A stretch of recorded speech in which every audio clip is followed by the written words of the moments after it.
So, welcome to the fourth session of our prayer school. Selamat datang di sesi keempat dari sekolah doa online kami.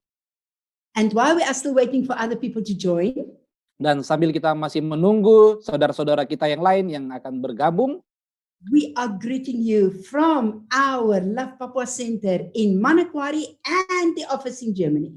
kami menyapa Bapak Ibu Saudara dari Love Papua Center di Manokwari, dan juga saya menyapa saudara dari kantor kami di Jerman. And thank you for joining us tonight. Terima kasih untuk Bapak Ibu Saudara yang sudah bergabung pada malam ini. Tonight we want to take a very special theme. Malam ini kita akan membahas satu tema yang sangat khusus. But before we do that, Tapi sebelum kita melakukan itu, let me read to you a scripture that God spoke to me just this very morning. mari saya bacakan buat Bapak Ibu Saudara satu ayat firman Tuhan yang Tuhan baru berikan kepada saya baru saja tadi pagi. Because at the moment, the rest of Southeast Asia is still very much in lockdown, while the rest of Europe is already opening up.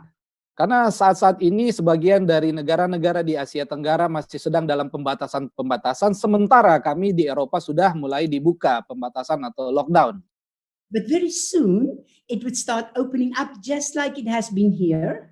Dan segera juga pasti akan mulai dibuka pembatasan-pembatasan di Asia Tenggara seperti yang kami alami di sini. And especially when we are seeing what's going on in the news and what's going on in the world, people listen to the scripture. Dan khususnya kalau kita melihat apa yang terjadi lewat media atau lewat berita-berita, mendengarkan apa yang terjadi di seluruh dunia, saudaraku, mari kita dengarkan ayat firman Tuhan ini. Let's look at Ecclesiastes. Mari kita lihat bersama-sama di dalam kitab Pengkhotbah. And Ecclesiastes chapter 7. Di dalam kitab Pengkhotbah pasalnya yang ke-7. And I like to read from verse 14.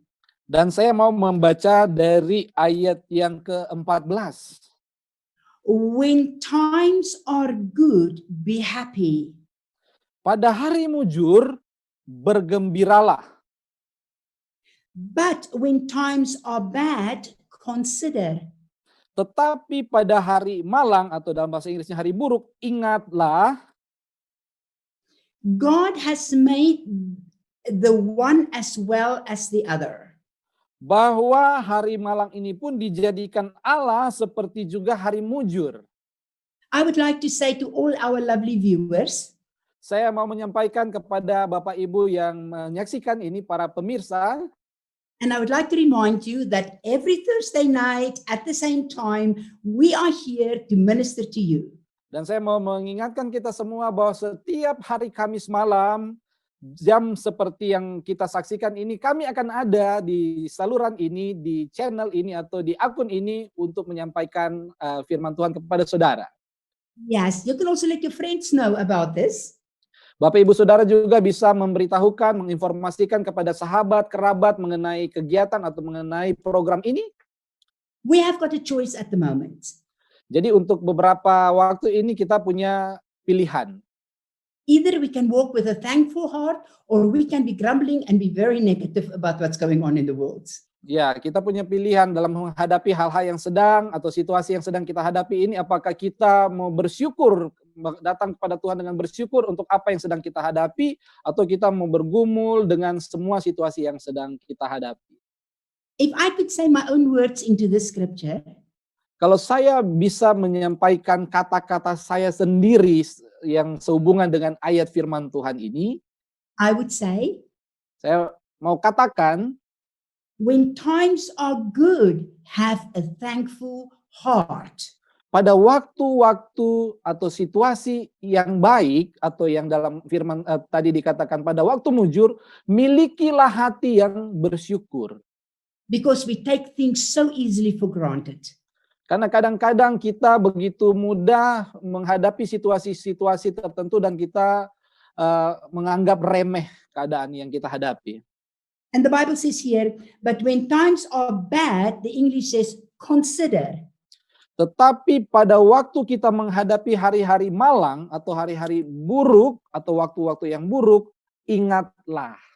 Because God has made the one as much as the other. Karena Tuhan telah membuat hari yang buruk sama seperti Tuhan membuat hari yang baik My kedua-duanya. brothers and my sisters, either we can accept this time and say, God, we are in your hands and we're going to make the best of it for your kingdom. Apakah Bapak Ibu Saudara pada masa-masa seperti ini, apakah kita mau berkata kepada Tuhan, Tuhan kami mau terima apapun yang sedang kami hadapi, apakah baik, apakah buruk, biarlah Tuhan gunakan untuk tujuan kerajaan Tuhan, untuk tujuan Tuhan. And we can have a thankful heart in the midst of a bad situation. Dan dengan demikian kita bisa memiliki hati yang bersyukur kepada Tuhan dalam situasi apapun, di tengah apapun yang kita hadapi. But if ever there was a time that we should be very sensitive to the Holy Spirit and the impulse of prayer, it is now. Tetapi kalau misalnya ada satu waktu di mana kita sangat membutuhkan sensitivitas kita terhadap Roh Kudus dan hal-hal yang secara mendadak kita perlu doakan bersama dengan Tuhan, ini adalah masa-masanya. I love what Bill Johnson say. Saya suka sekali apa yang dikatakan oleh seorang hamba Tuhan, Pak Bill Johnson. He says, everything about us is created for obedience. Jadi dia menyampaikan bahwa semua yang Tuhan ciptakan di dalam kita disiapkan Tuhan atau diciptakan untuk satu ketaatan kepadanya. He says everything. He says when we are disobedient to the Spirit, we go against the very grain the way God has made us. Jadi dia katakan setiap kali kita tidak taat terhadap tuntunan Roh Kudus, kita menentang hal yang paling utama, yang paling mendasar, yang menjadi tujuan Tuhan menciptakan manusia, yaitu ketaatan. And what I present to you of intercession today takes the highest form of obedience of what I know in intercession. Dan apa yang akan saya sampaikan kepada Bapak Ibu Saudara mengenai doa syafaat pada hari ini, materinya adalah sesuatu yang menuntut ketaatan yang tingkat tinggi untuk apa yang menjadi tujuan Tuhan. Now let me ask you, have you ever woken up in the morning and you felt, oh, I am happy and blessed and had such a wonderful prayer time, everything is just great. Apakah saya mau tanyakan kepada saudara, apakah saudara pernah mungkin waktu terbangun di pagi hari dan merasakan, wow, saya mendapati satu suasana yang luar biasa bersama Tuhan, waktu penyembahan bersama Tuhan, dan menikmati hari yang atau suasana yang luar biasa diberkati bersama Tuhan. And then somewhere during the day, suddenly it just seems like your whole spirit and your whole mood just makes a dip. Dan tiba-tiba setelah mulai menjalani hari itu, setelah pagi yang luar biasa tersebut, tiba-tiba ada sesuatu yang mulai mengganggu roh saudara pada hari saudara menjalani kehidupan di hari itu. You feel miserable, you don't feel happy, you feel irritable, and you don't even know why. Ya, saudara tidak merasa senang, tidak merasa bahagia, merasa risih, terganggu, dan saudara tidak tahu kenapa itu terjadi. Now, that's the point. We don't even know why. Jadi ini masalahnya. Kadang-kadang malah kita tidak tahu mengapa hal itu terjadi. If we have had maybe a disagreement with somebody or something happened, then you've got a reason to feel miserable and you need to go and repent and make it right. Nah, kalau misalnya kita merasa kacau hari itu atau merasa tidak sejahtera hari itu dan mungkin saja terjadi kesalahpahaman dengan seseorang, kita tahu, oh itu penyebabnya. Yang harus kita lakukan adalah bertobat atau membereskan dengan orang tersebut. But if you start feeling this heaviness or sometimes just like almost like a condemnation, not worthy, and you have no reason to feel like that, that's the time to recognize it and to act. Nah, tetapi kadang-kadang yang terjadi adalah saudara merasakan sesuatu yang berat hari itu, dan kalau saudara mungkin memikirkan tidak ada alasan yang mungkin menjadi penyebab sehingga saudara merasakan satu hal yang berat yang sedang saudara hadapi saat itu. Nah, inilah waktu untuk saudara melihat sesuatu yang membuat saudara harus mengambil tindakan terhadap situasi yang seperti itu. Because everything you take as the norm, you will never change. Karena semua yang kita hadapi dan kita sudah mengambil ini atau melihat ini sebagai sesuatu yang, oh ini normal, saudara tidak akan bisa mengubah situasi itu lagi. We need to understand we are spirit beings. Kita perlu memahami bahwa kita ini adalah manusia roh. We are not a tiny little spirit in a big body. You are a body and you've got a soul and a spirit. Jadi kita bukan hanya roh kecil di dalam satu tubuh, tetapi kita adalah tubuh jiwa roh, roh yang ada di dalam tubuh. Or have it maybe meant ever happen to you that you just walk past and suddenly you've got this urge to pray, this sudden, just like an inspiration, I must pray now. Dan mungkin saja pernah saudara mengalami sedang berjalan melewati satu tempat dan tiba-tiba saudara merasakan satu dorongan, saya perlu berdoa, saya harus berdoa sekarang. Or maybe you are reading something or you see something on the TV and suddenly something just touch you. And it's like almost like a sadness, a heaviness, something that stir you, but sometimes we ignore that. Dan mungkin kadang-kadang saudara sedang membaca atau melihat sesuatu di dalam radio, di dalam berita-berita mungkin di TV, dan ada sesuatu yang menggerakkan saudara, membangkitkan sesuatu di dalam saudara, atau merasakan satu kesedihan, tetapi kadang-kadang kita hanya melewatkan itu begitu saja.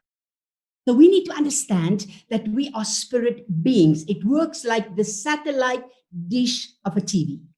Nah, kita sebagai manusia roh, kita perlu memahami bahwa kita seperti satu contoh piringan parabola dari satu antena penerima untuk satu televisi. Yeah, you can't see the waves, but you receive them. Saudara tidak bisa melihat gelombang yang dipancarkan dan diterima oleh antena parabola tersebut, tetapi gelombang itu ada. Now, many times for us who walk with the Spirit is exactly the same principle. Nah, banyak kali kita yang berjalan di dalam roh mengalami prinsip yang sedang saya sampaikan ini.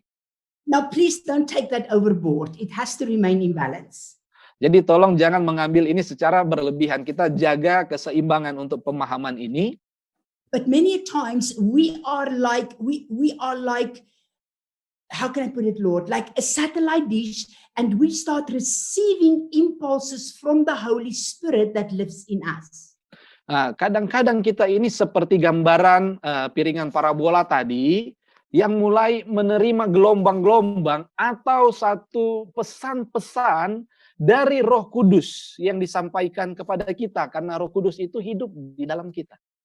Now remember, you are the temple of the Holy Spirit. Ingat bahwa saudara, kita adalah bait dari Roh Kudus. And if you have missed some of the teachings, you can go onto our Facebook, the Love Papua Center Facebook, and follow the former teachings there. And you will be greatly blessed in following the teachings, knowing where I started speaking about this already. Jadi untuk Bapak Ibu Saudara yang mungkin belum sempat menyaksikan sesi-sesi sebelumnya, silakan mengunjungi akun Facebook kami, karena di sana ada rekaman-rekaman dari sesi-sesi sebelumnya, supaya Bapak Ibu Saudara bisa mengikuti pengajaran-pengajaran saya dari arah mana dan sampai di titik mana. And you of course welcome to share it with your friends. Dan tentu saja dipersilakan juga untuk membagikan dengan kerabat Bapak Ibu Saudara. Now, when we are partners of the Holy Spirit, kita adalah partner mitra kerja dari Roh Kudus. meaning that in Hebrews chapter 3 it says, therefore holy brethren, partakers of the heavenly calling. Di dalam kitab Ibrani pasal 3 di sana dikatakan, saudara-saudaraku umat kudus, Tuhan mengambil bagian di dalam panggilan ilahi. So we partner with God. We are partakers. He include us in what he is doing. Jadi kita bermitra bersama dengan Tuhan. Dia melibatkan kita sebagai mitra, sebagai bagian dari apa yang sedang dilakukan atau dikerjakannya. So the Holy Spirit will start giving you impulses that he wants you to pray about or to join him in prayer. And so that's why many times you start feeling what God feels. Dan Roh Kudus akan mulai memberikan satu impuls atau satu pesan-pesan gelombang kepada saudara untuk mendoakan dan merasakan apa yang dia rasakan, dan saudara mulai akan mengalami itu, merasakan apa yang dirasakan dan mendoakan apa yang Roh Kudus mau untuk saudara doakan. Now let's start with the kind of prayer that I believe calls for the highest form of obedience of the child of God. Mari kita mulai dengan doa yang saya percaya menuntut ketaatan tingkat tinggi dari anak-anak Tuhan. Now, of course, we have got, the prayers in the church. We've got the prayer of agreement. We pray the word. But this which I teach you now is vital for you to understand. Tentu saja kita memiliki kesempatan untuk berdoa bersama dalam kesepakatan, berdoa bersama-sama di gereja. Tetapi apa yang saya mau ajarkan berikut ini adalah hal-hal yang sangat vital, yang sangat penting untuk kita pahami. Now, open your Bibles with me in the scripture of Isaiah chapter 10, verse 27. Mari kita bersama-sama buka dalam Alkitab, dalam kitab Yesaya 10, ayatnya yang ke-27. And I would like to read, I'm reading from the New King James, so I know that the Bahasa Indonesia is pretty much the same.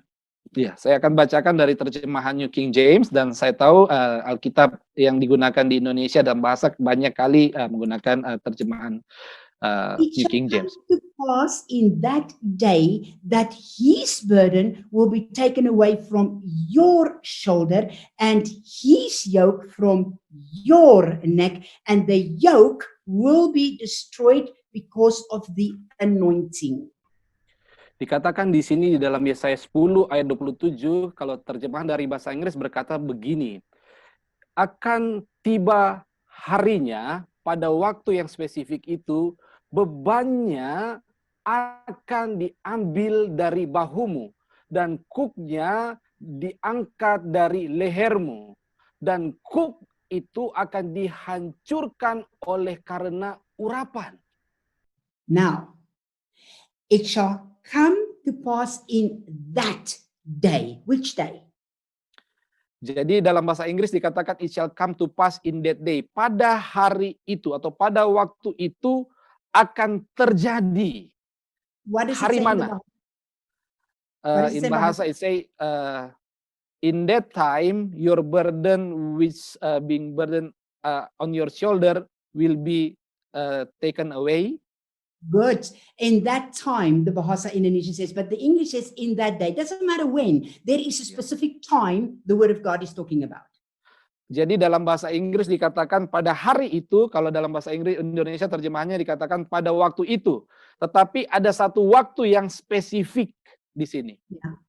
From your shoulder. Jadi satu beban dari bahumu. So the burden taken away from his shoulder. Listen to what it says. It shall come to pass in that day that his burden will be taken away from your shoulder. It means that somewhere there is a connection of burden, just like my fingers.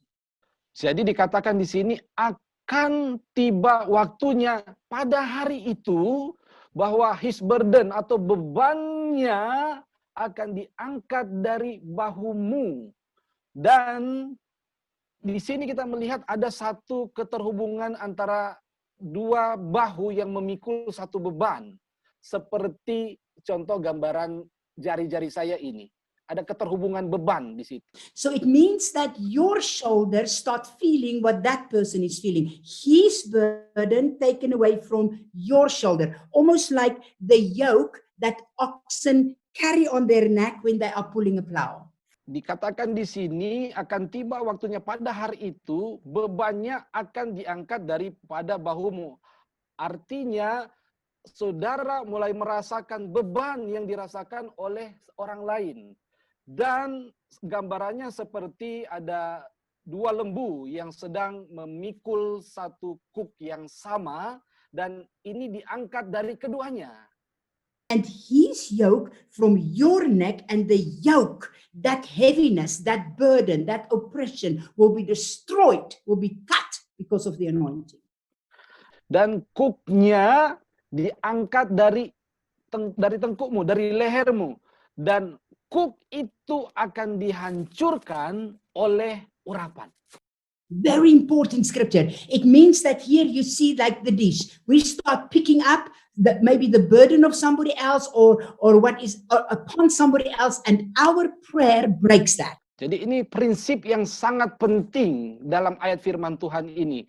Seperti gambaran yang saya berikan tadi, piringan parabola. Jadi saudara mulai menangkap beban dari seseorang yang lain, dan saudara mulai berdoa dengan beban yang saudara tangkap lewat gambaran piringan parabola tadi.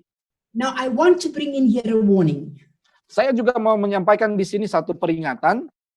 You do not need to try to do the work that Jesus has done on the cross already. Kita tidak melakukan atau tidak berusaha melakukan pekerjaan atau tugas yang sudah dituntaskan atau sudah dilakukan oleh Yesus Kristus di atas kayu salib bagi kita semua.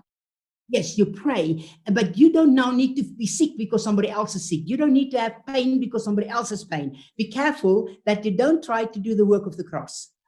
Ya, memang kita berdoa untuk orang lain, tetapi kita tidak berarti harus menjadi sakit seperti merasakan orang lain yang sakit. Hati-hati, kita tidak perlu melakukan sesuatu yang sudah dilakukan atau sudah dibayar oleh Yesus Kristus bagi kita di atas kayu salib. Jesus paid for it on the cross. He's done it already. You are identifying with the Spirit, not with the pain and the sickness.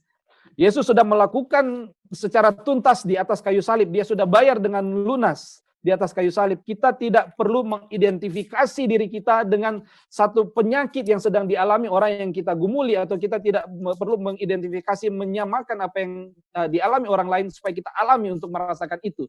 Tidak perlu melakukan itu. Now let's come to what I call the impulse burden. Mari kita masuk kepada apa yang saya sampaikan sebelumnya, satu beban yang muncul secara mendadak. The impulse burden is the emergency call of the Holy Spirit. Beban mendadak atau beban yang kita dapati secara spontan adalah panggilan darurat dari Roh Kudus. Now, the Holy Spirit knows exactly what's going on anywhere. He has the overview. Roh Kudus tahu persis apa yang terjadi di mana saja. Dia punya gambaran yang sangat tepat dengan apa yang sedang terjadi. And when the Holy Spirit suddenly give that urge to pray, or he wakes you up to pray, or maybe let you feel now you need to go and pray, it's because he needs you as a partner that moment. Dan pada waktu Roh Kudus memberikan kepada saudara satu dorongan dari dalam saudara yang akhirnya saudara merasa tiba-tiba saya ingin berdoa. Ada satu gerakan untuk melakukan sesuatu di dalam doa. Pada saat itu sebenarnya Roh Kudus sedang membutuhkan saudara menjadi mitranya pada saat itu. Now, the Holy Spirit is a God of order. He is not going to ask you to do something that's not possible that moment. Tuhan bekerja atau cara kerja Roh Kudus adalah dengan keteraturan. Dan dia tidak akan mungkin meminta saudara melakukan sesuatu yang saudara tidak mungkin lakukan pada saat itu. So why does the Holy Spirit need us? Jadi mengapa Roh Kudus membutuhkan kita? Because we are the temples of the Holy Spirit. So he works through us. He joins, he speaks through us. He prays through us. He worships through us. We are the base of where the Holy Spirit dwells. Karena kita adalah baitnya Roh Kudus. Jadi dia bekerja melalui hidup kita, melalui kita. Dia berdoa lewat kita, dia membawa kita menyembah, dan dia bekerja dan melakukan sesuatu melalui kita. Now, most people has their normal prayer time, the times that they set aside for God to pray. This is not what I'm talking about. This is outside that normal prayer time that you are spending with God. Jadi yang sedang saya bicarakan ini bukan soal hal-hal yang saudara biasa lakukan dalam waktu-waktu berdoa yang normal, yang biasanya dimiliki oleh setiap orang, tetapi sesuatu yang secara mendadak atau secara spontan Tuhan berikan di dalam kita untuk berdoa akan sesuatu. Now, the impulse burden is exactly what it says. It's an impulse. It's an immediate call. Beban mendadak yang diberikan Roh Kudus adalah seperti satu pesan yang diberikan secara spontan kepada roh kita untuk memanggil kita untuk berdoa. Now, you know, I was a registered nurse and a midwife, and I also specialized in emergencies. Saudara tahu saya juga adalah seorang perawat yang terregistrasi, yang terdaftar, dan saya juga spesialis dalam menghadapi hal-hal yang emergensi atau kedaruratan. So, when that buzzer was buzzing on my belt, no matter if I eat, no matter if I sleep, that was it. You run for a life. Jadi sewaktu saya bertugas di kedaruratan sebagai perawat terregistrasi, kalau ada alat pengingat yang bergetar itu, yang semacam alarm pemanggil karena ada satu kedaruratan, tidak peduli kita sedang makan atau sedang melakukan apa, kita harus segera bertindak, bergerak karena ada yang darurat. Because every second counts. Karena setiap detik sangat-sangat berharga. So, when God press your button that He wants you to pray that moment, it is the emergency call of the Holy Spirit that says action needs to happen now. Jadi pada waktu Tuhan menekan tombol di dalam saudara, artinya Tuhan membutuhkan saudara untuk mendoakan sesuatu secara segera pada waktu itu, artinya ada sesuatu yang darurat yang perlu kita tindaki saat ini juga atau sekarang juga. So what do I mean with that? Jadi apa yang saya maksud dengan hal tersebut? Let's look, for example, at the example of Jesus Himself. Mari kita lihat contoh dari apa yang dilakukan oleh Yesus Kristus sendiri. Let's see in John chapter 11, Mari kita lihat bersama di dalam kitab Yohanes pasalnya yang ke-11, verse 33 to 35. ayatnya yang ke-33 sampai ayatnya yang ke-35. And verse 33 says, when Jesus saw her weeping, and the Jews who had come along with her also weeping, he was deeply moved in the spirit and troubled. And there we see, and Jesus wept. We see this impulse, this instant move, this stirring in his spirit. Kita lihat di dalam Yohanes 11 ayat 33, ketika Yesus melihat Maria menangis dan juga orang-orang Yahudi yang datang bersama-sama dia, maka maskiulah hatinya, ia sangat terharu dan berkata, jadi di sini kita melihat bahwa Yesus weep atau menangis.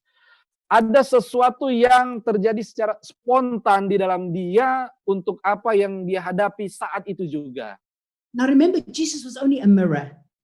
Ingat bahwa Yesus adalah semacam gambaran cerminan bagi kita. What the Father felt, Jesus portrayed.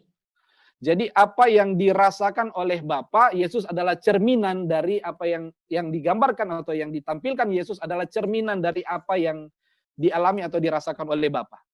Now, my beloved people, be clear. The moment in Luke chapter 19, verse 41, Jadi kita lihat juga di dalam kitab Lukas 19 ayatnya ke-41, the moment Jesus overlooked Jerusalem, oh Jerusalem, Jerusalem, and Jesus wept. The Father wept, Jesus wept. The Father feel, Jesus feel.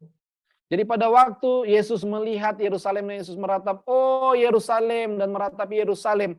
Pada waktu Bapa meratapi Yerusalem, Yesus juga meratapi Yerusalem. Pada waktu Bapa merasakan sesuatu terhadap Yerusalem, Yesus juga merasakan secara spontan, secara langsung. Yeah, you're the same. The Holy Spirit suddenly feel that compassion, that urge, that prayer, and you feel. Dan saudara adalah juga pribadi yang sebenarnya harusnya mengalami hal yang sama. Pada waktu Bapa merasakan satu belas kasihan, saudara juga merasakan belas kasihan dari apa yang Bapa rasakan itu. Now, we're not going to read it, but if you are taking notes, you can write down Judges chapter 2, verse 4 and Ezra 3:12, and you can read it later. Nah, kita tidak akan membaca, tapi saudara bisa mencatat di dalam kitab Hakim-Hakim pasal 2 ayat 4 dan di dalam kitab Ezra 2. 3. Ya, Ezra chapter pasal 3 3, and verse 12. Ezra pasal 3 ayatnya yang ke-12. Bisa dicatat Nah. dan mungkin kita bisa baca belakangan. Now, let me explain to you how this works in daily life. Mari saya jelaskan kepada saudara bagaimana ini terjadi dalam kehidupan sehari-hari. It's not how long you pray, it's that Ini- you pray.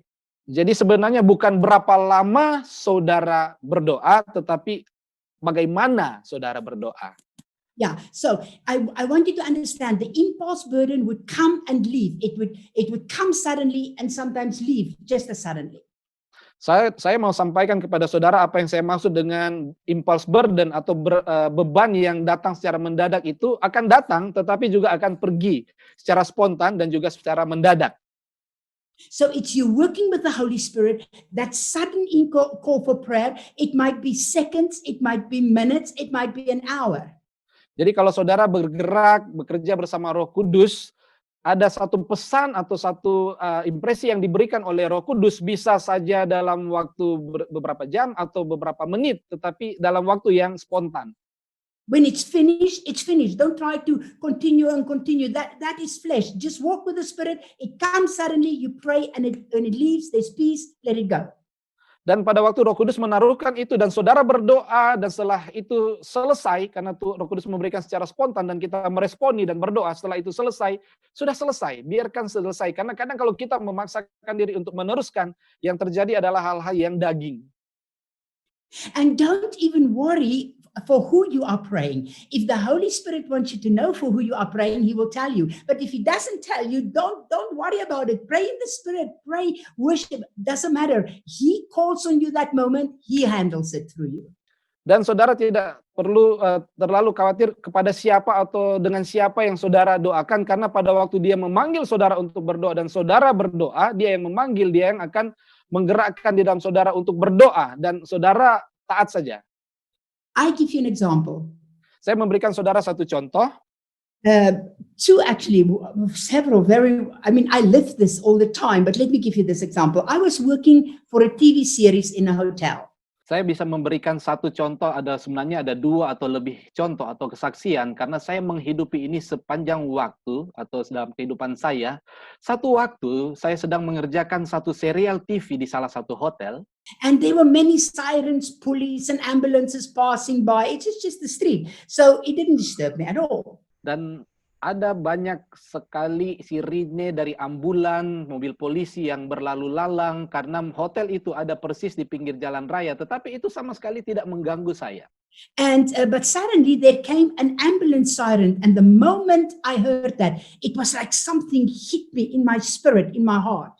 Tapi tiba-tiba datang satu ambulan dengan mobil ambulan dengan sirine yang berbunyi. Dan pada waktu saya mendengar sirine tersebut, tiba-tiba ada seperti sesuatu yang menghantam roh saya, yang menggerakkan hati saya.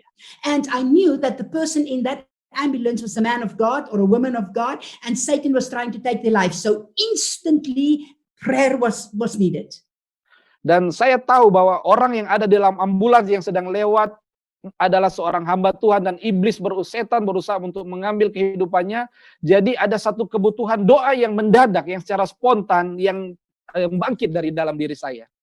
So I stopped working and I knelt down next to my chair and I prayed with my whole heart and spirit for 1.5 minutes. Saya tiba-tiba berhenti bekerja pada waktu itu. Saya berlutut di samping kursi saya dan saya berdoa dengan sangat sungguh-sungguh hanya dalam waktu 1,5 menit. And then it was over. Dan setelah itu selesai. And I got up and I carried on with my work. Job Saya done. akhirnya bangkit dari posisi berlutut dan saya kembali melakukan pekerjaan saya. That's happened many times to me. Hal tersebut terjadi sering kali dalam kehidupan saya. Especially happened to me when I'm watching Facebook. Dan sering kali juga terjadi pada waktu saya sedang melihat Facebook. Facebook to me is very good for my prayer life.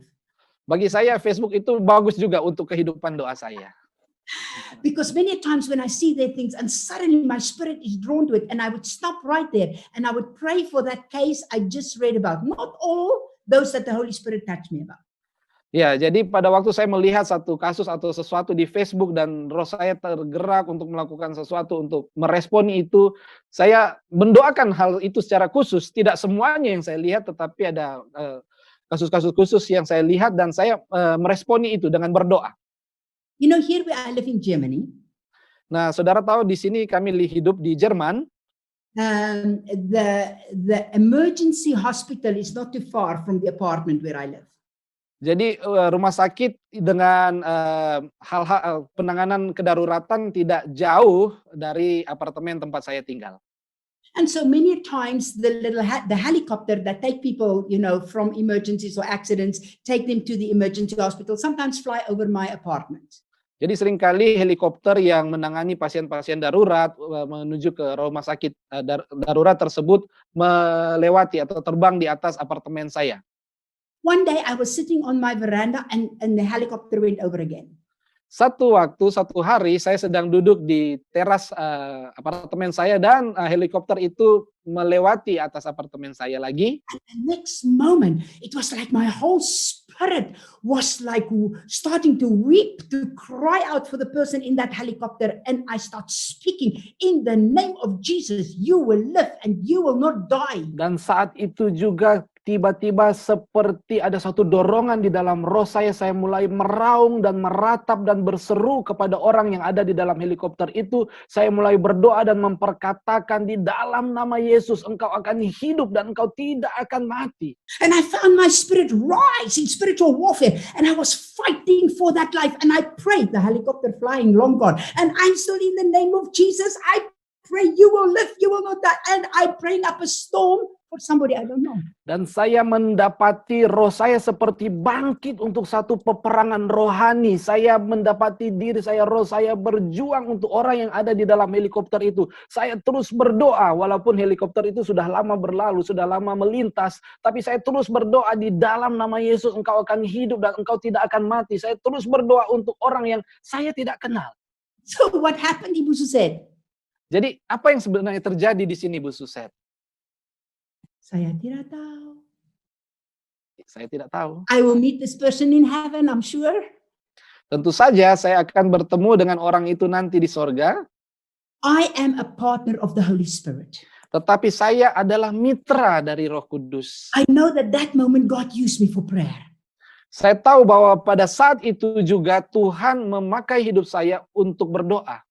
I know that moment God will take that prayer and he will use it for the life of that person and that person live in Jesus' name because I prayed.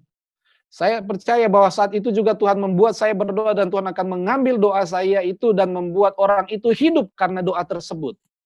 Now I wonder how many times that God called you to pray in the night, but I'm sleeping now and I don't feel, or another time when you woke, it's not my prayer time, and we miss what God wants to do because we don't learn obedience in the Spirit. Dan saya bertanya-tanya mungkin berapa kali Tuhan memanggil saudara di tengah malam atau pada waktu satu situasi dan saudara merasa tidak mau melakukan atau sedang tidak ingin melakukan dan kita kehilangan kesempatan untuk melakukan sesuatu bersama dengan Roh Kudus untuk kehidupan orang lain. You know my spiritual father Reinhard Bonke that's already in heaven. Saudara tahu Bapak rohani saya, Pastor Reinhard Bonke yang sekarang sudah bersama Bapak di sorga. He tell that he was on the mission field and he drank by accident polluted water. Jadi pada satu waktu sedang ada di dalam ladang pelayanan dan tanpa sengaja meminum satu air yang terkontaminasi dengan polusi. And he said he was dying already. He said he was seeing the face of Jesus already. He said he was dying. He saw the face of Jesus already. Jadi Pak Reinhard Bonke mengatakan pada waktu itu meminum cairan atau air yang terkontaminasi itu sudah sekarat dan sudah seperti melihat wajah Yesus. Actually, you can read the story in his biography, and he says that suddenly he heard the voice of a woman praying. Sebenarnya saudara bisa melihat atau membaca sejarah kisah ini di autobiografi beliau, tetapi tiba-tiba yang terjadi adalah beliau mendengar satu suara orang sedang berdoa. And he knows the voice of this woman. This woman is in the church of his father that has a church in Germany, and he is now in Africa, Lesotho, and he hears this voice. Dan beliau mengenali suara ibu yang sedang berdoa dalam penglihatannya ini, karena suara ibu ini, ibu tersebut adalah jemaat dari papanya yang adalah seorang pendeta atau seorang gembala yang jemaatnya ada di Jerman, sedangkan beliau, Pak Reinhard Bonke sendiri pada waktu itu sedang berada di kota Lesotho di Afrika. And suddenly the face of Jesus started going away and life returned and God healed him. Dan tiba-tiba beliau sudah melihat wajah Yesus pada waktu sekarat, itu sudah mulai pergi wajah itu dan kehidupan kembali dalam dirinya dan dia akhirnya pulih. So when he was well, he wrote to his father and he said, please go to sister so-and-so that is in your church and ask her what happened on this day at this time. Because he thought, how can I hear her voice in Africa and she's in Germany? Dan pada waktu itu Pak Reinhard Bonke menulis kepada papanya untuk meminta papanya sebagai gembala, tolong temui seorang ibu ini dan itu, dan bertanya pada waktu ini, pada tanggal ini, pada jam ini apa yang sedang dia lakukan. Kenapa pada waktu saya sedang di medan ladang pelayanan di Afrika, saya bisa mendengar suaranya yang ada di Jerman. Jadi papanya Pak Reinhard Bonke adalah gembala di gereja, salah satu gereja di Jerman. And that's what he heard. Dan itulah yang didengar oleh Pastor Reinhard Bonke, suaranya. He said she was just washing the dishes that morning, the old lady. Jadi akhirnya didapatilah bahwa seorang ibu yang sudah lanjut usia itu sedang mencuci piringnya pada satu pagi. And suddenly she heard from the Holy Spirit, now pray for Reinhard's life now. She said she stopped the dishes, she knelt down and she just prayed, God, and she just started praying that God would save his life. Just normal prayer. Dan tiba-tiba pada waktu ibu yang sudah lanjut usia ini sedang mencuci piring, tiba-tiba merasakan sesuatu untuk berdoa untuk Pak Reinhard Bonke. Jadi dia menghentikan cucian piringnya, dia berlutut, dan dia mulai berdoa. Berdoa seperti biasa untuk Pak Reinhard Bonke, dan setelah itu selesai. Dia selesai berdoa, selesai. Her prayer saved that man of God's life so that he would still bring in millions of souls after that. Apa yang terjadi adalah doa ibu yang lanjut usia ini waktu dia berlutut, doa tersebut menyelamatkan kehidupan dari seorang hamba Tuhan, Pastor Reinhard Bonke, yang akhirnya dipakai kehidupan dari Pak Reinhard Bonke untuk membawa jutaan jiwa kepada Kristus. Now in heaven, because of her obedience, she will be a shareholder in all those souls that he reached afterwards. That's how important obedience is.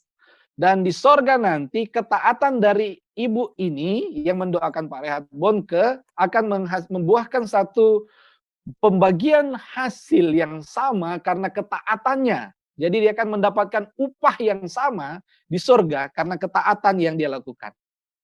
People, the point is that you pray until you feel this peace. That's the point. And then you stop. God is needing you that moment to act on his behalf. And you don't know what God is using that prayer for. Jadi yang jadi poinnya adalah, saudara waktu diberikan beban secara mendadak ini berdoa sampai saudara merasakan ada satu damai dan saudara selesai melakukan, dan Tuhan pada waktu itu sebenarnya sedang menggunakan saudara untuk berdoa walaupun kadang-kadang saudara tidak tahu untuk tujuan apa, tapi saudara meresponi itu dan mentaati itu. God used me one time like that for a man that was going to commit suicide.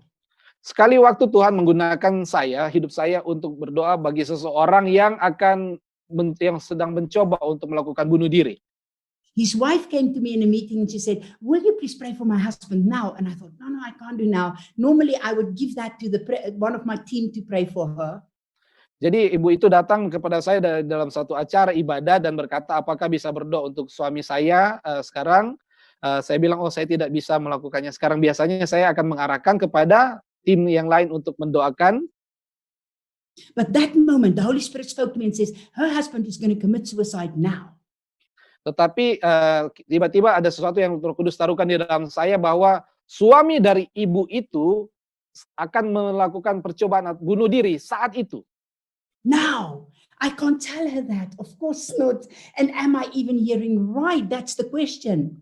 Tentu saja pada waktu ibu itu datang dan waktu saya mendengarkan itu dari Roh Kudus, tentu saja saya tidak bisa menyampaikan kepada ibu tersebut apa yang saya dengar, dan ya tidak perlu dipertanyakan apakah saya bisa melakukan atau tidak.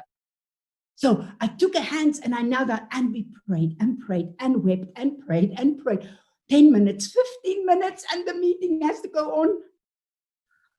Dan akhirnya saya memegang tangannya pada waktu itu dan saya berdoa dan sudah cukup lama kami berdoa dan masih terus berlanjut berdoa. And the pastor came to me and says, Sister Suzette, the meeting must go on. I said, please, I cannot let go. Please, you continue. Pray for the people. Let them sing. Let them do something. But I have to pray now.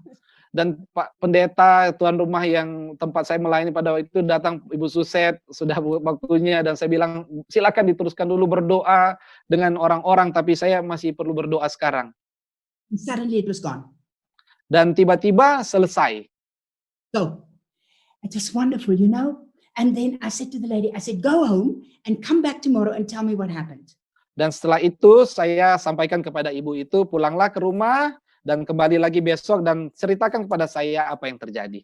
I will never forget it. And at the end of that meeting, I had to pray for the sick. Saya tidak akan pernah melupakan apa yang terjadi pada waktu itu. Saudara tahu bahwa setiap akhir ibadah saya berdoa untuk orang-orang sakit. And I said to the people, I apologize that you had to wait for me. Stand up and God's going to heal you now. Dan saya berkata kepada mereka, mohon maaf karena apa yang terjadi. Dan saya bilang, mari berdiri semua dan Tuhan akan menyembuhkan saudara sekarang. And that moment, the power of God hit that meeting. People were healed. People were set free just in one go. God did in 1 second that I could not do in an hour. Dan tiba-tiba pada waktu saya hanya berdoa untuk orang-orang, untuk kesembuhan, kuasa Tuhan melanda tempat itu, menyembuhkan orang-orang. Dan akhirnya apa yang Tuhan lakukan? Tuhan melakukan hanya dalam waktu beberapa detik saja apa yang saya tidak bisa lakukan dalam berjam-jam. Because God will always reward obedience with anointing. Always. Karena Tuhan akan selalu memberikan ganjaran ketaatan kita dengan pengurapan. Remember what I said in the beginning. His yoke of your shoulder, the yoke of his neck, of your neck, your anointing breaks that thing. Your prayer, your authority break that burden, that hold.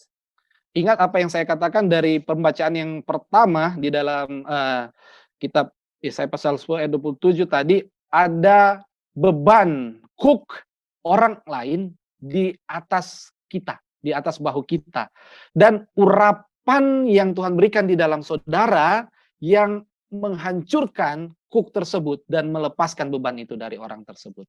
Now, that's why you need to understand that why it's so important for us to pray, because it will set you free, it will set that person free, it will break that oppression the enemy tried to bring in. Itu sebabnya sangat penting bagi kita untuk meresponi beban mendadak ini untuk berdoa, karena itu akan membantu orang itu dilepaskan atau dibebaskan, akan menghancurkan hook atas kehidupannya. Some people try to eat it away, others try to sleep it away, others try to talk it away, others try to just distract themselves with this. But you cannot remove the urge of the Holy Spirit. Go and pray and you will be free and that person will be free. Saudara, kadang-kadang ada orang yang berusaha melakukan berbagai cara untuk tidak meresponi atau tidak menanggapi ini, tetapi saudara berdoalah dengan Roh Kudus dan orang yang saudara doakan itu akan dibebaskan, akan dilepaskan. And so what happened to this man? Jadi apa yang terjadi dengan pria ini? The next morning this lady came. Jadi ibu yang tadi saya doakan, besok paginya dia datang. Ibu Suzette, you will never believe what has happened. I said, I will. Tell me. Jadi si ibu ini bilang, Ibu Suzette tidak akan percaya apa yang terjadi. Saya bilang, oh saya percaya. Katakan kepada saya apa yang terjadi. I went home last night and my husband was not home. He came home very, very late in the night, or rather early in the morning. Jadi dia sampaikan, saya pulang ke rumah tadi malam dan suami saya belum tiba di rumah. Dia pulang sangat larut dan mungkin pulangnya sudah subuh. And he said that he woke her up and he said, my wife, I need to talk to you. Dan tiba-tiba suaminya membangunkan dia pada waktu pagi dan berkata, istriku, saya mau berbicara dengan engkau. He said, we had so many problems that I have decided tonight is the night I'm going to take my own life. Jadi si suami itu mengatakan kepada istrinya, kita menghadapi berbagai macam masalah dan saya tadinya sudah memutuskan bahwa malam ini saya akan melakukan bunuh diri. He says, I went into the field, I take the revolver and I load it and I held it against my head and I pulled the trigger. Jadi dia katakan, saya pergi ke ladang dan saya bawa senjata, saya arahkan senjata itu di kepala saya, untuk mengakhiri hidup saya tarik pelatuk senjata itu. And when I pulled the trigger, it says click, that's all, it didn't work. Dan pada waktu saya menarik pelatuk dari senjata tersebut, berbunyi klik. Tapi itu saja yang terjadi. I pull again. Dan saya menarik lagi pelatuknya. Didn't work. Senjata itu tidak bekerja. I hold it in front of me, bam, it worked. saya tembakkan ke depan saya, tang, itu senjata itu bisa berfungsi. He says, I loaded the second time. Jadi saya isi lagi pelurunya untuk kedua kalinya. He said, I put the revolver in my mouth. I said, I am finished with this life. Dan kemudian saya memasukkan moncong senjata itu di dalam mulut saya. Saya bilang saya sudah selesai mau mengakhiri hidup saya. I pulled the trigger. Dan saya tarik pelatuknya. Didn't work. Dan tidak berfungsi senjata itu. That happened 3 times to me. Hal tersebut terjadi 3 kali kepada saya, kata si Then suami ini. I realized God is busy with me. Dan akhirnya saya menyadari bahwa Tuhan sedang berurusan dengan saya. He says, and I knelt down next to that car and I wept and I gave my life to Jesus. Dan apa yang saya lakukan, saya berlutut di samping mobil itu dan saya menangis dan memberikan hidup saya kepada Tuhan Yesus. He said, what time was it? Dan si ibu itu bertanya kepada si suaminya, jam berapa? Kapan itu terjadi? It was the time we were praying. Dan waktu itu adalah pada saat kita berdoa bersama. How many times did God want to use you to stop a disaster, but because we neglect that or just say, oh, well, it's not my prayer time, we miss the opportunity of God. Berapa banyak kali waktu Tuhan berusaha untuk menggunakan saudara untuk menghentikan satu bencana atau satu hal yang tidak baik, tetapi karena saudara mungkin berpikir, oh ini bukan waktu doa saya, ini bukan waktu untuk saya melakukan hal tersebut, akhirnya saudara kehilangan kesempatan untuk menghentikan hal tersebut. Now, let's quickly look at the long-term burden. That's the impulse burden. Now let's look at the long-term burden. Hal tadi adalah mengenai beban yang mendadak yang bisa diberikan oleh Roh Kudus dalam hidup saudara untuk berdoa, tapi mari sekarang kita lihat satu beban jangka panjang yang Tuhan berikan di dalam hidup Let's kita look juga. at Isaiah 40 verse 3. Mari kita lihat di dalam kitab Yesaya pasal 40 ayatnya yang ketiga. And because of time, I'm going to go a little bit early, a little faster through this. Dan karena waktu saya akan membahas ini agak lebih cepat. So we're going to go Isaiah 40 verse 3, and we see that God says, you are a voice in the wilderness. Your prayer, make crooked place straight. Your prayer, bring mountains down. Your prayer, lift it up. Isaiah 40 verse 3. Ya, kita akan melihat di dalam Yesaya 40 ayatnya yang ketiga, di sana dikatakan, engkau adalah suara yang berseru-seru di padang belantara. Persiapkanlah jalan raya untuk Allah kita. Engkau adalah suara yang berdoa dan berseru membuat gunung-gunung diratakan. Engkau adalah suara yang berseru-seru dan membuat jalan yang berkelok-kelok itu diratakan. Engkau adalah suara yang berdoa dan berseru-seru mengangkat lembah-lembah. Dan ini yang dikatakan di dalam Yesaya 40 ayatnya yang ketiga. Yeah, your prayer, prepare a highway. The long-term burden is things that we pray for the city, the nation, your family, something that you pray about again and again and again. Jadi doa-doa saudara menjadi sesuatu yang mempersiapkan satu jalan raya bagi Tuhan. Sesuatu yang saudara doakan untuk keluarga, saudara doakan untuk kota, sesuatu yang kita lakukan dan doakan berulang kali untuk satu jangka panjang. Now, next week, we're going to talk about vision, and I'm going to teach you how to pray vision. But you need to understand that your long-term prayer is what God used to bring God's plan and purpose into a land and a city. Jadi minggu depan kita akan membahas mengenai visi, tetapi beban jangka panjang, beban doa jangka panjang adalah satu doa yang Tuhan berikan kepada saudara untuk tujuan jangka panjang, untuk membawa sesuatu, mengubah satu situasi atau membawa satu rencana Tuhan bagi satu tanah atau bagi satu kota. Yeah, things doesn't always happen as fast as we would like it to happen. It's true. Memang hal-hal tidak selalu harus terjadi sebagaimana kita mau, hal itu cepat terjadi, betul. Now, this is where we come in Galatians chapter 4 verse 19. That's the long-term burden. Jadi di dalam kitab Galatia pasal 4 ayat 19 juga kita bisa melihat di sana apa yang dimasukkan dengan beban jangka panjang di dalam doa. My dear children, for whom I am again in the pains of childbirth until Christ is formed in you. Jadi dalam Galatia 4 ayat 19 dikatakan di sana, hai anak-anakku, Karena kamu, aku menderita sakit bersalin lagi, sampai rupa Kristus menjadi nyata di dalam kamu. Sampai, until Christ is formed in you. Sampai rupa Kristus menjadi nyata di dalam kamu. That means that Paul was he was like almost carrying the burden for these churches, like a woman that gives birth, that carry that pain again and again and again, so that Christ can, or the character of Christ can be developed in the people. Jadi seperti Rasul Paulus menderita sakit atau mengandung atau mengalami sakit bersalin untuk sesuatu yang perlu terjadi terhadap gereja, terhadap umat Tuhan. Jadi hal ini dibutuhkan untuk membangun Kristus di dalam jemaat Tuhan. You know what that means? Saudara tahu apa yang dimaksudkan dengan hal itu?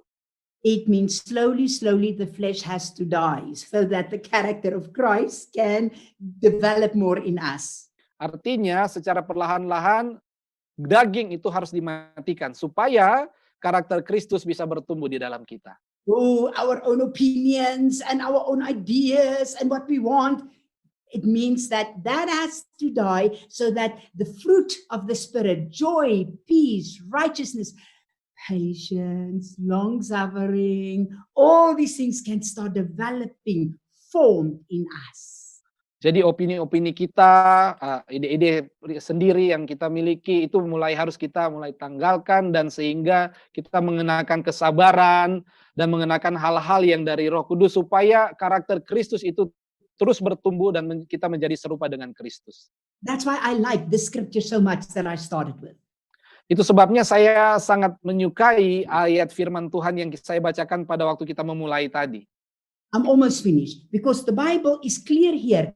Good or bad, it's from God. So favor or difficulty, both drive you, both move you, both develop you. Jadi ayat yang kita baca pada waktu kita memulai tadi, ada hal-hal yang baik, hari-hari mujur, ada hal-hal yang buruk, mungkin hari-hari malang yang terjadi. Baik atau buruk, semuanya membentuk saudara, semuanya membentuk kita. Yeah, so people, we can, the favor of God, the blessings of God, or difficulty, both form us, both develop us, both shows the attitude inside of us, and both let us die or move with God. Jadi perkenanan Tuhan, berkat Tuhan, atau mungkin juga hal-hal sulit yang kita hadapi, kedua-duanya digunakan Tuhan untuk membentuk kita. Very important. So I want to bring to you the long-term burden. The long-term burden is taking the promise, taking God's word, taking that which you had from the Lord and praying it again and again and again and again, again and again and again. If you see the results or not, God used that to form you like clay. Jadi saya kembali akan membawa saudara kepada doa dengan beban jangka panjang, di mana Tuhan berulang kali menggunakan saudara, berulang kali menggunakan hidup saudara untuk mendoakan, untuk menggumuli sesuatu, seperti Tuhan sedang membentuk satu tanah liat yang untuk satu yang indah, tetapi Tuhan melakukan itu lewat kehidupan saudara, lewat apa yang saudara mengalami sesuatu dalam saudara sebagai beban, dan secara terus-menerus mendoakan hal tersebut sampai hal itu terjadi. That's why it's more important for us to pray the promise of God than just the problems of a city or a nation. Itu sebabnya sangat penting untuk kita mendoakan janji-janji Tuhan atas satu kota, atau satu bangsa. And I'm closing with this testimony. Dan saya mau menutup dengan satu kesaksian ini. Now here in 1 Kings chapter 18 and from verse 42 to 44, we see the testimony of Elijah. And I'm just going to talk to you quickly about it. We're not going to read it. Ya, kita lihat dari kitab 1 Raja-Raja pasalnya yang ke-18 ayatnya ke-42 sampai 44, kita hanya membahas saja, kita akan membacanya. In 1 Kings chapter 18 verse 1, we see that God said to Elijah, "Go and show yourself to Ahab and I will send rain." The promise was rain. Jadi pada kitab 1 Raja-Raja 18 ayat pertama, Tuhan memerintahkan kepada Elia untuk pergi dan tunjukkanlah dirimu kepada Ahab, Raja Ahab, dan aku akan mengirimkan hujan. Jadi Tuhan mengirimkan hujan. Elijah prayed fire down. He killed the Baals. I mean, it is like breakthrough. Dan apa yang terjadi? Elia berdoa untuk api. Dia membunuh para Baal dan kita lihat apa yang terjadi di sini, terobosan. And the next moment, the power of God moved through this man, this old man, and he outran the courage of Ahab, which is supernatural empowerment. Dan apa yang terjadi selanjutnya adalah kuasa Tuhan melingkupi Elia dan akhirnya dia bisa berlari melewati kereta-kereta rajanya dari Raja Ahab. Jadi satu hal yang luar biasa dari kuasa Tuhan yang melingkupi dia. And he spiritually heard the rain, all spiritual, supernatural, the supernatural fire, supernatural run, supernatural sound, all wonderful. Dan dia mendengarkan secara supranatural hujan yang akan datang. Dia mendengarkan secara supranatural juga apa yang akan terjadi. Hal-hal yang luar biasa, hal-hal yang luar biasa yang dia bisa alami. Now listen. Sekarang dengarkan. Elijah was not distracted by miracles. Elijah knew the miraculous is only like one place.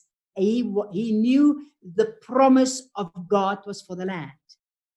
Jadi Elia di sini tidak terganggu atau pusatnya perhatiannya tidak hanya kepada mujizat. Karena dia tahu mujizat itu akan terjadi. Yang dia pentingkan di sini adalah tujuan Tuhan atas tanah atau atas negeri itu. If Elijah just stopped at the fire, the rain would never have been. Karena walaupun pada saat itu terjadi Tuhan mencurahkan apinya, tapi kalau Elia hanya berhenti pada waktu sudah terjadi api dicurahkan, mungkin tujuan Tuhan mendatangkan hujan tidak akan terjadi. If Elijah only stepped by the, wow, I'm empowered, look how I outrun supernaturally and I hear, if Elijah was distracted by the supernatural manifestations, the drought would never have been broken. Jadi kalau Elia mungkin hanya tertarik dengan hal-hal yang supranatural, hal-hal yang luar biasa yang terjadi pada saat itu, mungkin saja dia tidak akan melangkah lebih lanjut untuk mendatangkan tujuan Tuhan, yaitu membawa hujan itu turun kembali. We need both. Kita membutuhkan keduanya. We need the supernatural, we need miracles, we need breakthrough, but we also need the obedience and the perseverance into the promise.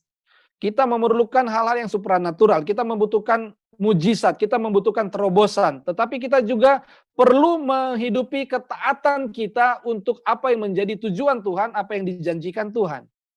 So we see that he went up, he put his head between his knees and he started praying, and he continued the long-term burden. He prayed and prayed and prayed and prayed and prayed and prayed until the rain came.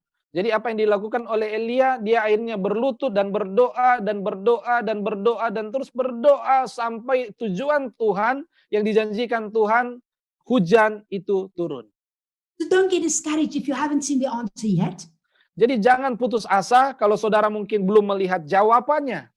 Keep going, the cloud is coming. Teruskan berdoa, teruskanlah untuk melakukan apa yang saudara lakukan karena hujan itu akan datang. Kita sudah bisa melihat awan-awan itu sudah mulai datang.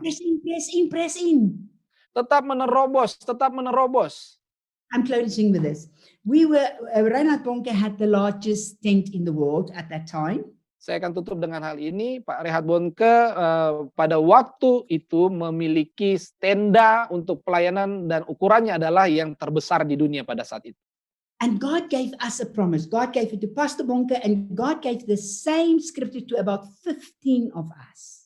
Dan Tuhan memberikan satu janji. Tuhan memberikan janji kepada Pak Reinhard Bonnke dan juga Tuhan memberikan kepada kami. Mungkin ada sekitar 15 dari antara kami yang mendapatkan satu pernyataan janji Tuhan yang sama. Now, especially next week, when we talk about vision, we're going to talk about this. So I'm not going to spend too much time on this now. Jadi khususnya pada minggu depan, waktu saya akan membahas dan membicarakan tentang visi, dan nanti kita akan bahas mengenai hal ini. Saya tidak akan menghabiskan waktu sekarang untuk bahasan tersebut.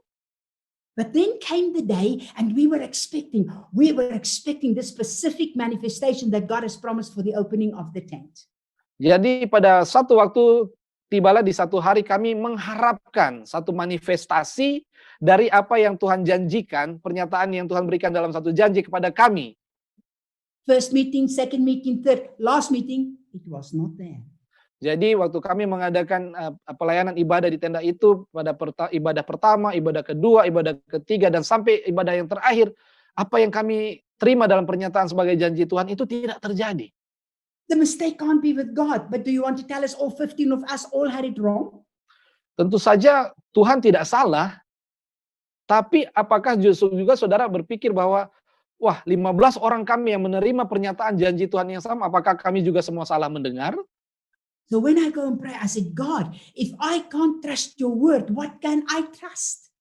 Dan saya datang pada Tuhan dan berdoa, Tuhan kalau saya tidak bisa percaya terhadap apa yang kau janjikan, apa yang bisa saya percayai? And then the Lord spoke to me. Dan kemudian Tuhan berbicara kepada saya, He said, I did not just send that scripture again and again to confirm. I sent it to get your attention. jadi Tuhan berbicara kepada saya seperti ini. Saya tidak memberikan aku tidak memberikan kepadamu ayat firman Tuhan atau janji Tuhan untuk mengkonfirmasikan bahwa itu terjadi, tetapi sebenarnya waktu aku memberikan kepadamu berulang kali janji atau pernyataan itu adalah untuk menarik perhatian kalian. And then God took me to the scripture of Elijah, and I understood for the first time, and the Lord said to me, not one of you prayed that scripture. Not one of you released it into the spirit realm. Not one of you fulfilled Isaiah 57. Jadi pada waktu saya melihat kisah Elia, apa yang dilakukan Elia dengan berdoa dan berdoa untuk apa yang menjadi tujuan Tuhan, Tuhan mengingatkan saya dengan hal ini. Tidak seorang pun dari kalian yang menerima pernyataan janji Tuhan yang mendoakan hal ini. Tidak seorang pun dari kalian yang menerima pernyataan janji Tuhan yang mengambil ayat firman Tuhan dan mendoakan apa yang menjadi janji yang kuberikan kepadamu.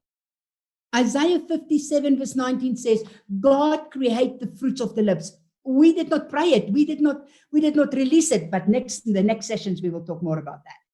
Seperti yang dikatakan di dalam Yesaya 57 ayat 19 dalam terjemahan bahasa Inggris, sebenarnya dikatakan di sana Tuhan menciptakan buah-buah dari apa yang engkau ucapkan. Dalam bahasa Inggrisnya pengertiannya seperti itu, Yesaya 57 ayat 19. Sebenarnya yang harus kami lakukan pada waktu itu adalah mendoakan apa yang Tuhan taruhkan dalam pernyataan janji lewat mulut bibir kami, dan Tuhan yang akan menciptakan. Kita nggak akan bahas ini, tapi minggu depan kita akan bahas hal tersebut. I saw our mistake. Dan akhirnya saya melihat kesalahan kami. We were busy with the miracles, we were busy with the meetings, we were busy with it all, but we never prayed the promise in existence like Elijah did. I repent and I learned it for life. Dan apa yang terjadi pada waktu itu sebenarnya saya belajar karena kami sibuk dengan mujizat, kami sibuk dengan hal-hal yang terjadi, kami sibuk dengan acara ini dan acara itu, dan kami tidak pernah sekalipun mendoakan janji Tuhan itu secara bersama, tidak mendeklarasikan firman Tuhan untuk hal itu. Dan ini menjadi satu pelajaran yang saya ambil, yang saya menjadikan satu pelajaran seumur hidup saya. In the name of Jesus, I stir up that gift of intercession and passion in you. Di dalam nama Yesus saya berdoa dan menggerakkan satu semangat untuk bersyafaat dan semangat untuk berdoa di dalam engkau. Just close your eyes right where you are right now. Mari tutup mata saudara dimanapun saudara berada. In Jesus' name, do I fan aflame the gift of God inside of you. Dan di dalam nama Yesus aku mengobarkan api dan karunia-karunia Tuhan di dalam engkau. In Jesus' name, do I stir up that place of obedience, Lord, for the impulse burden that we obey and walk with the Spirit. Dan di dalam nama Yesus saya berdoa untuk ketaatan dari umat Tuhan, untuk mentaati beban mendadak atau satu impuls yang Tuhan berikan di dalam umat-Mu. God, wake them up. Tuhan, bangkitkanlah mereka. Let them feel what you feel. Biarlah mereka merasakan apa yang Engkau rasakan. Stir up the gift inside of them in Jesus' name. Dan gerakkanlah, bangkitkanlah karunia-karunia dari dalam mereka di dalam nama Yesus. I thank you for that, Lord. Dan aku berterima kasih untuk itu ya Tuhan. In Jesus' name. Di dalam nama Yesus. And now, if your life is not right with God, dan sekarang kalau hidup saudara mungkin belum benar di hadapan Tuhan. You say, Ibu Suzette, I don't know Jesus the way you talk about.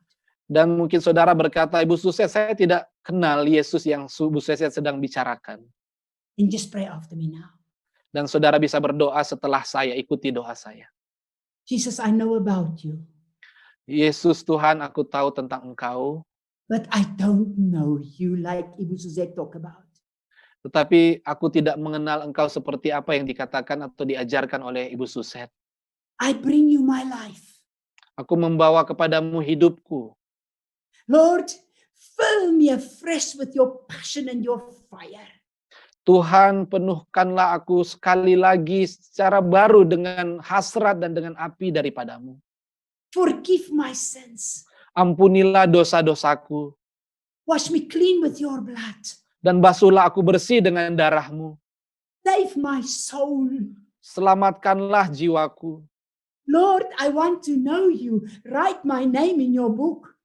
Tuhan, aku rindu untuk mengenalmu. Catatlah namaku di dalam buku kehidupanmu. I need you. I'm a sinner.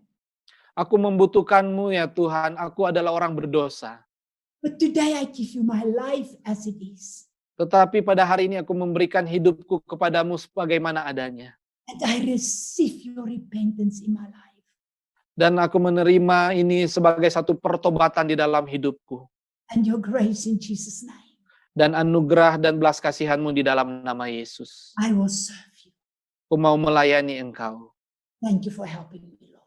Terima kasih Engkau telah menolong aku Tuhan. In Jesus' name. Di dalam nama Yesus. Amen. Amin. Now, next week we see each other at the same time. Minggu depan kita akan berjumpa lagi pada waktu yang sama. On the screen, you will see now the teachings, so you can take a photo quickly of the notes and you can share it with your people.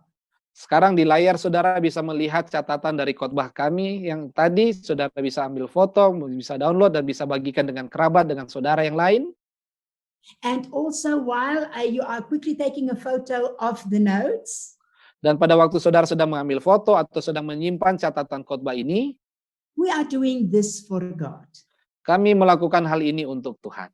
If the Lord lay it on your heart to help us to bring the gospel of Jesus Christ and to bring the gospel there in Indonesia and in the nations, on the screen right now is our bank details.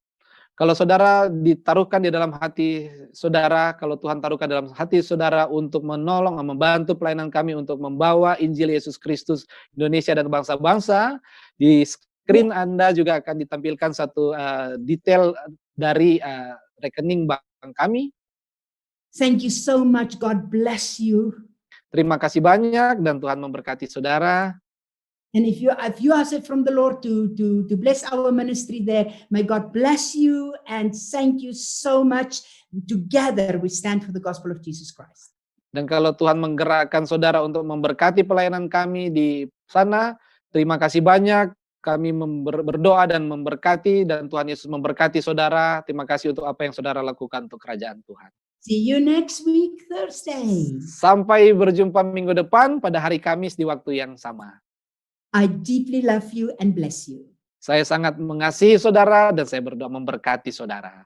You are feel free to take the teachings from the Facebook and share it to all your friends into your networks. It's for free. Ya, silakan secara gratis saudara bisa mengambil pengajaran yang ada di Facebook ini dan bagikan dengan kerabat, dengan saudara yang lain secara gratis. Peace with you and the face of the Lord shine upon you. Damai sejahtera dari Tuhan ada bersama dengan saudara dan wajah Tuhan menyinari saudara. And God be with you. Dan Tuhan menyertai saudara. Amen. Amin.